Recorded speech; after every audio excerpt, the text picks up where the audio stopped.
नीली आंखें, मासूम चेहरा, बला की खूबसूरत, उम्र 20 साल, स्पेन की रानी बनेगी ये लड़की।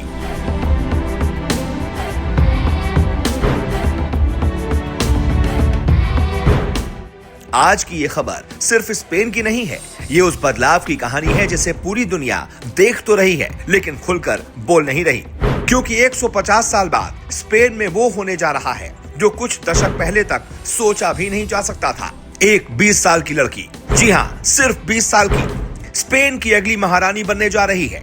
नाम है प्रिंसेस लियोनोर। और जैसे ही ये नाम सामने आया, यूरोप से लेकर एशिया तक बहस छिड़ गई।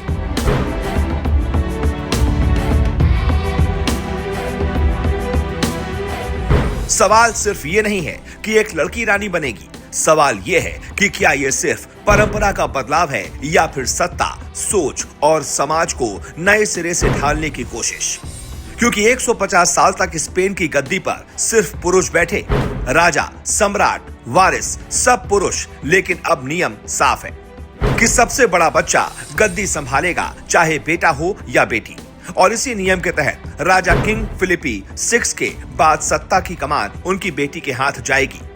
अब जरा रुक कर सोचिए, 20 साल की उम्र में ज्यादातर युवा अपने करियर और जिंदगी की दिशा ढूंढ रहे होते हैं और यहाँ पूरे देश की कमान सौंपने की बात हो रही है।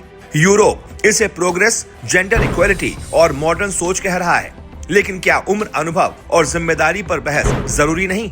क्योंकि आज स्पेन ताली बजा रहा है, कल पूरा यूरोप उदाहरण देगा और परसों यही मॉडल दुनिया के बाकी देशों में चर्चा का विषय बनेगा।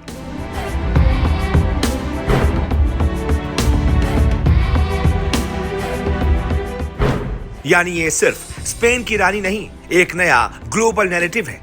तुलना कीजिए, भारत में महिला नेतृत्व पर अनुभव और योग्यता पूछी जाती है, लेकिन यूरोप में सिर्फ बदलाव को ही योग्यता मान लिया जाता है। ये दोहरी सोच नहीं तो और क्या है? साफ है कि ये सवाल किसी महिला के खिलाफ नहीं, बल्कि तैयारी और जिम्मेदारी पर है।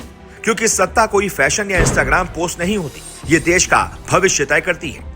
दुनिया इसे इतिहास कह रही है, लेकिन इतिहास तभी अच्छा लगता है जब सही फैसलों से बना हो।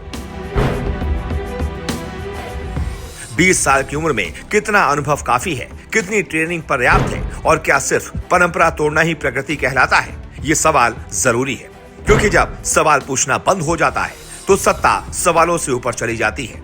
अब फैसला आपको करना है, क्या ये सच में 150 साल बाद आया ऐतिहासिक कदम है या सिर्फ एक प्रतीकात्मक बदलाव? कमेंट में बताइए, वीडियो शेयर कीजिए, क्योंकि ये बहस सिर्फ स्पेन की नहीं, आने वाले वक्त की है।